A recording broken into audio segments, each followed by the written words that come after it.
Welcome to Beyond the Battlefield, the exclusive podcast of the Canadian Institute for Military and Veteran Health Research, where we provide access to insights on the intersection of science and service. Each week, we meet with leading researchers and people with lived experience to discuss issues affecting military, veterans, and families. Join us as we unpack the findings to bridge the gap between military, veteran, and family health research and real-world impact. In today's episode, we sit down with Dr. Sharon and Laryssa Lamrock to discuss the importance of including military families in research. We'd love to hear your thoughts on today's episode. As you listen to this podcast, feel free to leave feedback in the comment section below. Did you learn something new? Do you have something to share about the topics we discussed? At the end of this podcast, we also invite you to complete a short survey by clicking on the survey link in the podcast description section. Your input helps us create content that's valuable to you. Dr. Sharon is a professor at Flinders University, where she is the co-director of One Door, a research initiative focused on social health and well-being for veterans and public safety personnel and their families. Sharon was previously director of the Department of Psychiatry Research Unit and lead South Australian Mental Health Commissioner in 2020-2021. Sharon is also executive director of Lived Experience Australia, a nationally awarded mental health lived experience organization. Sharon brings her personal lived experience and 20-plus years supporting family members with mental health concerns to several national representative roles. Sharon continues to undertake a broad range of mental health research and advocacy from a lived experience perspective. She is particularly passionate about addressing co-occurring physical health and mental health, stigma and coercion in care, systems cultures, and exploring the person's and their family's experience of seeking and receiving support within service systems. This currently includes projects exploring veteran suicide, women's veterans' experiences of transition, and the experiences of volunteer firefighters and their families. Laryssa Lamrock has worked with military, veteran, and first responder families in different capacities over the last 20 years, including extensive experience in the field of family peer support with operational stress injuries such as anxiety, PTSD, and depression. Today, she is the National Strategic Advisor for Families for Atlas Institute for Veterans and Families. Within her various roles, Laryssa has had numerous speaking engagements involving mental health awareness specific to OSIs, peer support, and her personal lived experiences. A few of the most noteworthy have been the Cypher Collaboration Conference, the National Conference on PTSD, and an appearance before the House of Commons Standing Committee on Veterans Affairs. She participates on a number of committees, including the McDonald Franklin OSI Research Advocacy Council, the VAC Ministerial Advisory on Families, and the Veterans Affairs Deputy Minister's Commendation Awards Advisory Committee. She is the author and co-author of a number of articles, including Loving a Broken Soul, the Lived Experience Perspective on the Implication of Veterans' Moral Injuries for Families, published in the Journal of Military, Veteran, and Family Health. Laryssa strongly believes in the importance of education and support for families of military members, veterans, and first responders living with post-traumatic injuries. Along with her professional experiences, Laryssa is truly a military family member, as she is the daughter, spouse, and mother of formerly and currently serving Canadian Armed Forces members. Her personal experiences in supporting a loved one with OSI and her own journey with depression drives her passion for representing and advocating for families. She believes strongly not only in the importance of family involvement in the recovery process of their loved ones' mental health injuries, but also in the necessity of families being supported in their own experiences. Hello, Sharon and Laryssa. Thank you for joining us today on the Beyond the Battlefield podcast to discuss your research and the impact on military families and the experiences of being an individual within a military family. As you know, we are doing an entire series dedicated to military families, and we've tried to include guests with diverse perspectives and experiences. While we are focusing our discussion today on lived experience in military families and military family research, I always like to start with a similar question. And that question I'd like both of you to address if you can. What changes have you seen in the military family research space over the recent years? Sharon, can we start with you? I think the biggest change that I've actually seen is that families are now included much more in the research. There's much more interest in the social, personal life and world of a family unit. So while a lot of the research has been bio-psycho, the social has been largely missing. So we're certainly trying to correct that here in Australia at Open Door, which is the research unit where the research we did happened, because we did a review recently of the international literature and most of the papers were actually around the psychological aspects of veteran health. By default, then families were invisible, actually.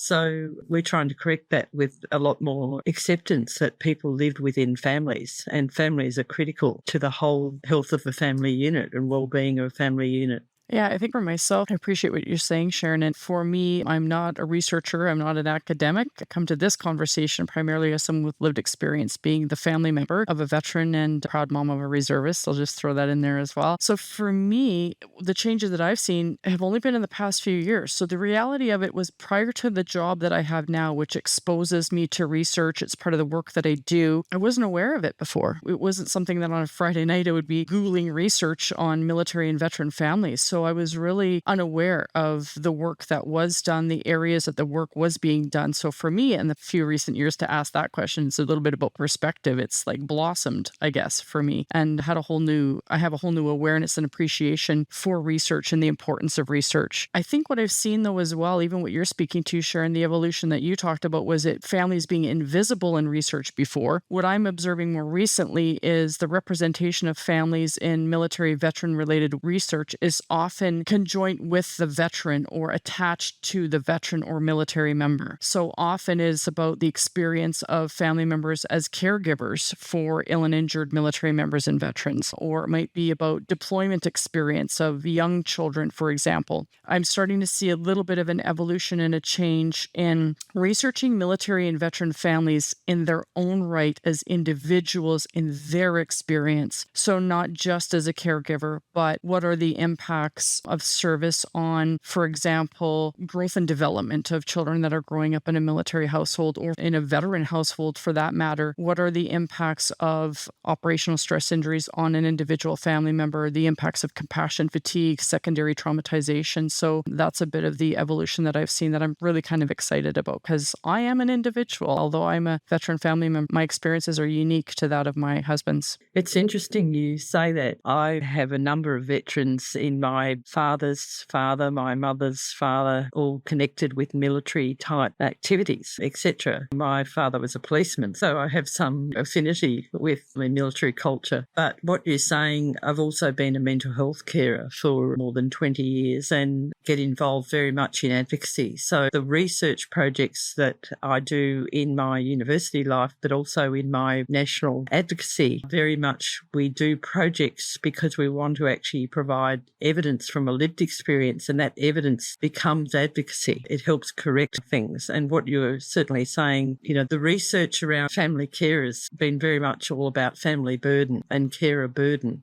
And, if I have one more person tell me I'm burdened, I'm like, I don't need that, because that just makes me more invisible. It just sees me for the task that I perform in relation to the person that I'm providing care to, which effectively doesn't even acknowledge my own identity as a person, as an individual, as you said. Absolutely. And as a matter of fact, my coworkers are kind of adopting this too, and they know that I bristle at the term caregiver. It's my kind of verbatim phrase, because there's an automatic responsibility and onus on my shoulders being called a caregiver that tells people what my role is. And as I said, the responsibility and accountability there. And I have always preferred the term supporter. And yet even then I find myself slipping into caregiver role, which has its own impacts as well. But as you're suggesting, Sharon, I've also made a joke I've mentioned before that military and veteran families, they're unique individuals as well. As much as people who serve in uniform have a calling, certain type of personality, I think it's the same for family members. It's a certain type of personality. You mentioned coming from a service family. Coincidentally, my father was a police officer as well. And so I've been drawn to this as I drawn into marrying into the military, into a uniformed service piece. And I take a lot of pride in my role. I always have, but I don't know that my father or my husband have the stuff that it takes to have been in my position, running households during deployments or trainings, worrying about risk, rearing children while managing my own career. That takes a certain amount of gumption and internal fortitude, if you want to call it that, as well. I could never have served in the military. I don't have that stuff, but certainly for first responder and military veteran family members, we got our own stuff too. You very much live in two worlds, don't you? I know all through my childhood, watching my mother be a policeman's wife, there were things that she understood about the community and its members in private that were just something about being a police person's wife. Absolutely. Yeah, thank you both for that overview. And I think we're so lucky to have both of you together that bring such passion about lived experience within research and the impacts on families and come from it from two similar but also differing perspectives. Can we talk a little bit about more specifically some of the impacts on families of service? And this could be PSP or military service, since you both have experiences there.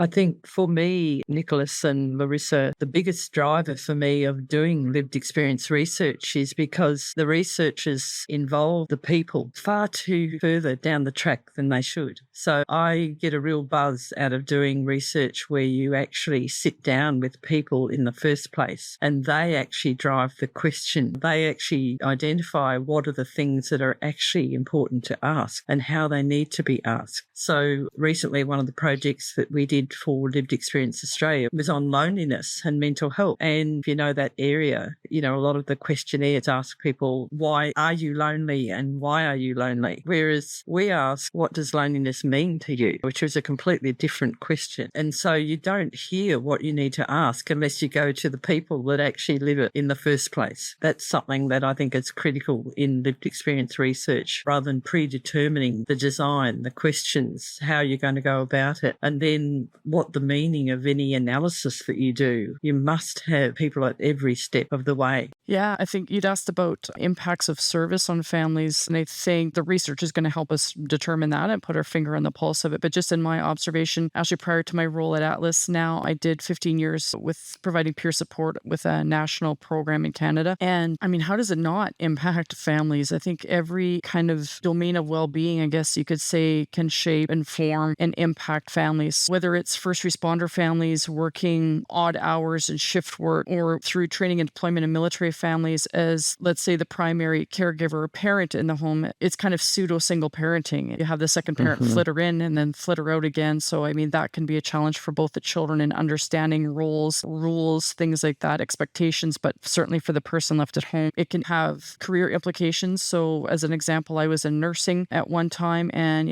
following my spouse and supporting his career, we moved from province to province, which limited my potential of developing my career at that time. It impacted me socially because I had to leave my family in British Columbia, move to Ontario where I didn't know anyone, left all my friends and inherent support system back there. So it took me some time to create that social network in a new place. Yeah, I think it can impact financially, it can impact values and ethics, it can impact worldview, as a matter of fact. I think I have learned a lot, for better and for worse, about the world. I've had some shifts in my thinking there based on my spouse's experience in the military and what he has relayed back to me. So I think, there's a myriad of ways that families are impacted. And so why hasn't the research been done before? Well, there's so much there to know. And yeah, I'm glad that folks are starting to ask the questions. And I'm really glad that there is enough interest that we're doing a podcast series on families, that the journal will be releasing an issue specific to families. I celebrate that because it's such a relief to be able to take my energy into moving work forward instead of taking my energy and saying, hey, and families, can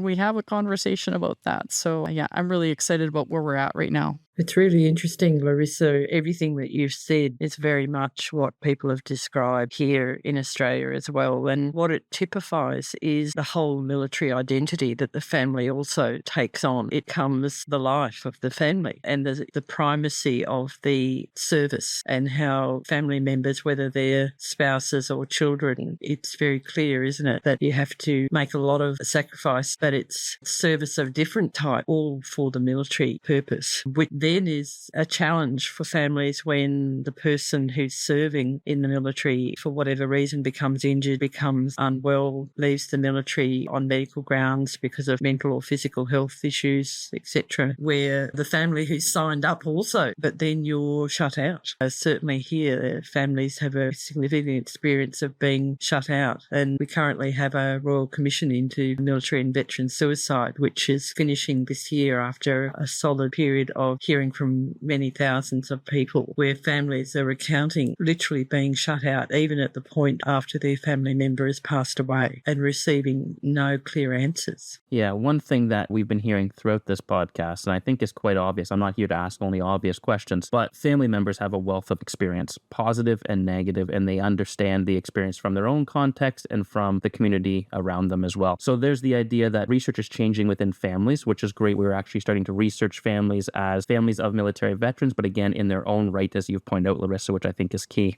Another area where we're getting change and evolution in research is the inclusion of lived experience researchers, patient partners, people with lived experience who become part of research teams. All of us have experience within that, either from researchers including individuals with lived experience or from Laryssa being involved in research teams. I'd love to hear about why is this important? Again, that's my obvious question that I'm asking. And then the other one too for the listeners is how are people with lived experience being included in research and what impact can that have on that individual? And Laryssa, specifically to your experience because you have experience in that area. I'll try not to dominate the rest of the conversation here, Sharon. This is so exciting to me. As I said, prior to my role at Atlas, knew nothing and quite frankly, really cared kind of little about research, but been exposed here and with the opportunities. I know one of your guests is Dr. Deborah Norris, who is leading a study on the impact on adult children of Canadian Armed Forces veterans. And I am so privileged to actually be co-principal investigator on that project with her. And, as we were preparing for this podcast, I was saying, and I'm using air quotes for people who aren't seeing it, it is so surreal for me to be included as a co-principal investigator being just a housewife, and that is qualifying me for that. So I guess first I'll talk a little bit about the method of that particular project. We have a couple of projects that we're doing with this lived experience co-principal investigator model. We're kind of piloting that. And so working right alongside the researcher every step of the way. So I've had opportunity to help with the formation of a lived experience advisory group, and I kind of take the lead on that. And together with that lived experience advisory group, they helped inform and develop the research question. They helped us complete the research protocol, the interview guide, the recruitment strategy. And so we bring them together. We do a little bit of what we've been calling a research 101 to ground them in whatever topic we're talking about, like, what is an interview guide? And then they inform us. And I think it's been helping contribute to the success of the studies so far. Hopefully I didn't jinx us on that, but we've had incredible interest and uptake in that study once we started recruitment. And interestingly, I think we anticipated that having lived experience at the table as part of the team would actually slow the process down. And we're not finding that at all either. That investment in including the lived experience is actually paying dividends. And I think it's important because we are learning the issues and the questions that are important to ask. We're learning how to ask those questions, the sensitivities we should have around them. We're learning cultural nuances, what's appropriate and what's not appropriate. We're learning about what the potential with this information could be after. So for dissemination as an example. And I'm hoping more research will be providing lay summaries or providing the research in a way that is accessible to the people that they're researching. Put it in language that veterans and families can understand. People are conducting research about them. I think it's respectful to be able to provide it in a means that's accessible to them. So just a couple of things to touch on, and I'll turn it over to you, Sharon, because I'm sure you have in your experience so much more what's similar to that, and there's probably so much more to add as well in your experience. Absolutely. Every research project absolutely has to start with a lived experience advisory group with all of the steps that you've said. And certainly a couple of things you touched on, that importance of lay summaries, because at the end of the day, it's the translation of research back into the usefulness of it in the real world.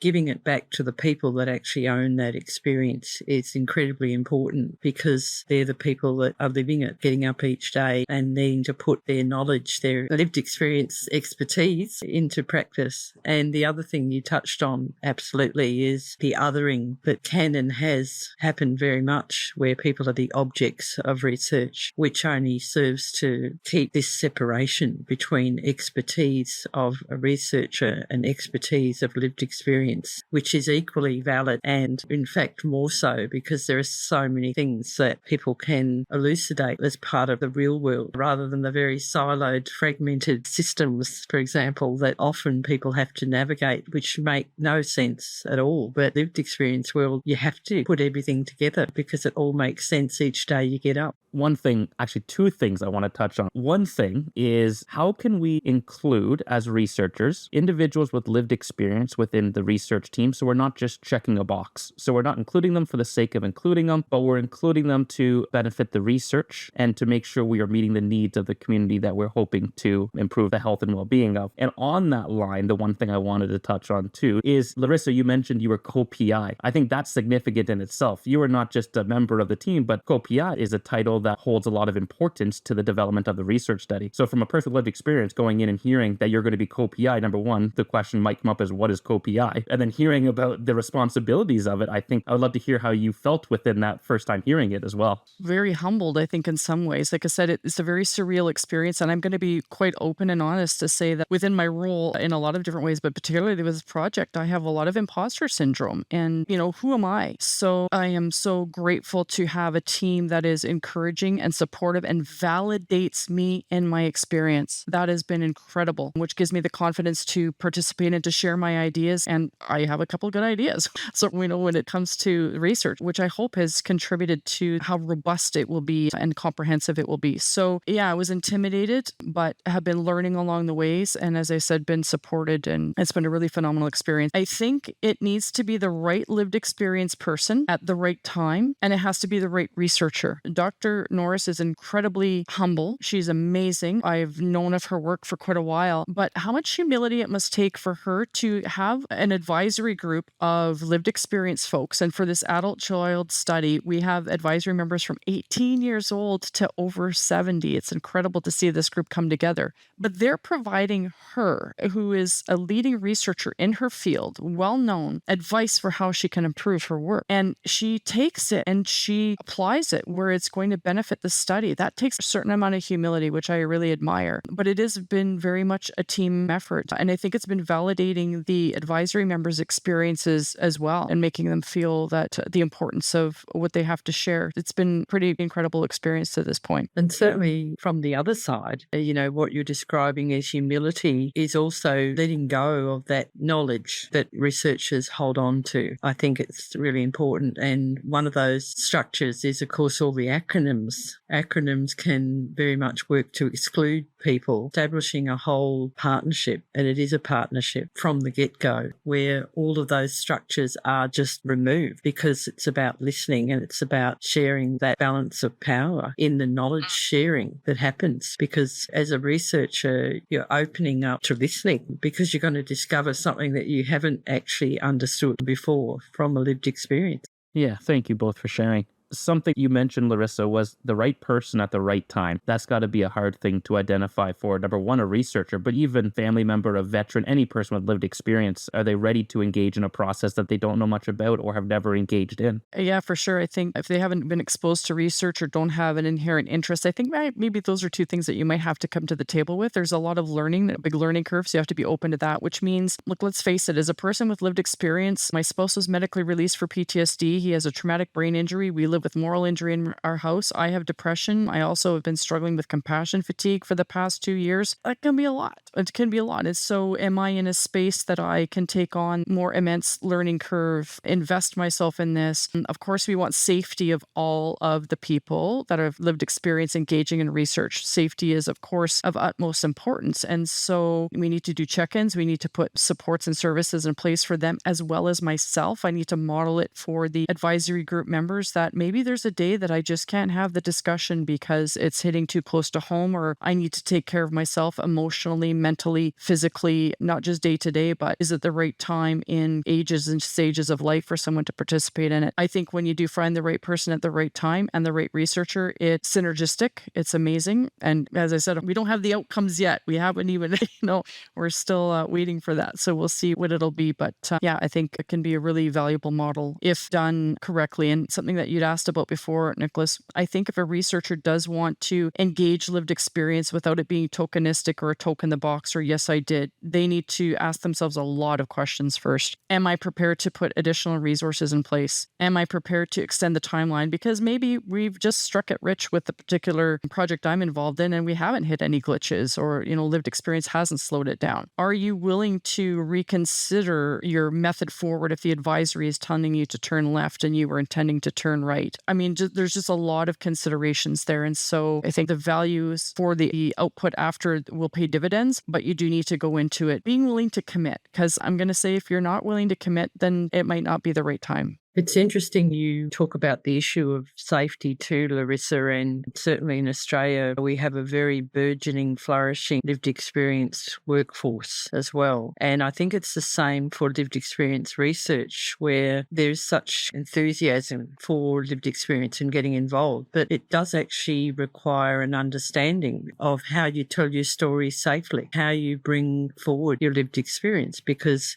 researchers who are new to doing things in partnership like this, they don't set up the conditions in which they're looking after people as well and helping people come to the situation prepared and looking after themselves. So people can re-traumatise themselves, whether they're standing up in front of an audience presenting something or whether it's in an advisory group where people are feeling overexposed, because it does take a skill, it's a lived experience skill in advocacy and in research to bring the elements without actually re-traumatising. The lived experience members, so the researchers, have to understand that as well. I'm listening to this and thinking about being a listener, a person with lived experience. Maybe I've never thought about being involved in research, but now I am. And I think when we read research, we think that this is this clear process where everything goes right.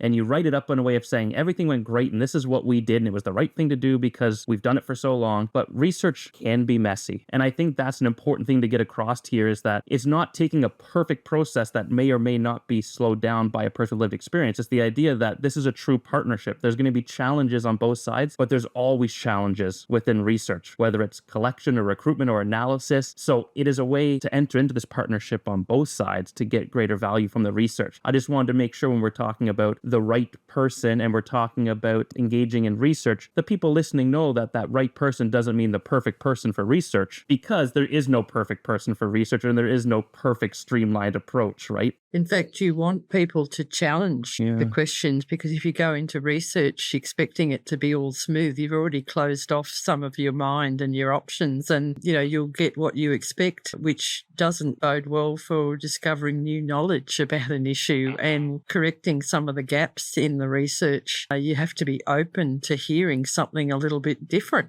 I think to expand a little bit on what you're saying as well, Nicholas, is there's some words that came to mind for me before when I conjured the word research in my head, and analysis, calculation, those types of words. So I had a picture of what researchers would look like, no offense to folks, and what their personality would be like. And it's certainly not been what I had preconceived in my mind. The folks that I've been meeting are so caring and warm and kind of the opposite of analytical and calculating to that way. Many of the researchers that I've met, they have a purpose and a passion as well, and they want to make change, but in a different way. So yeah, I just kind of wanted to share that as well. If there are lived experience folks who are listening and wondering what's like, behind the lab room door, so to speak, just wanted to share that. So very much a striving to understand.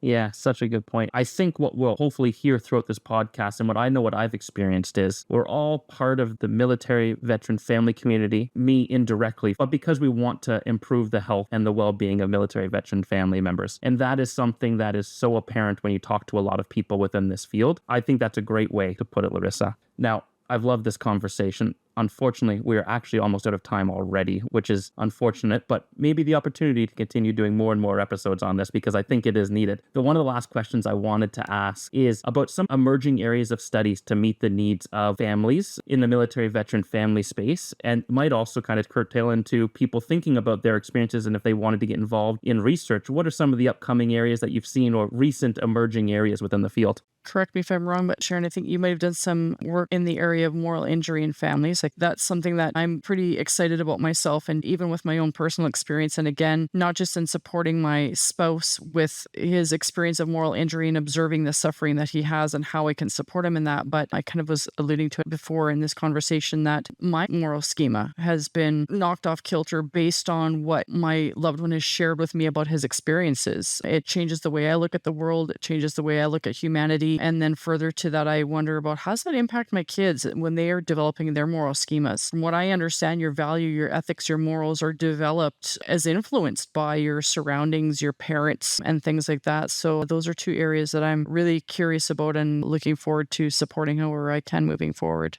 Well, that's great. I want to say thank you to both of you for your time today. It's so greatly appreciated. I think the listeners are really going to enjoy this episode. Such important conversation and information you provided. So thank you both for taking the time to be with us today. Great. Thank you. Thank you.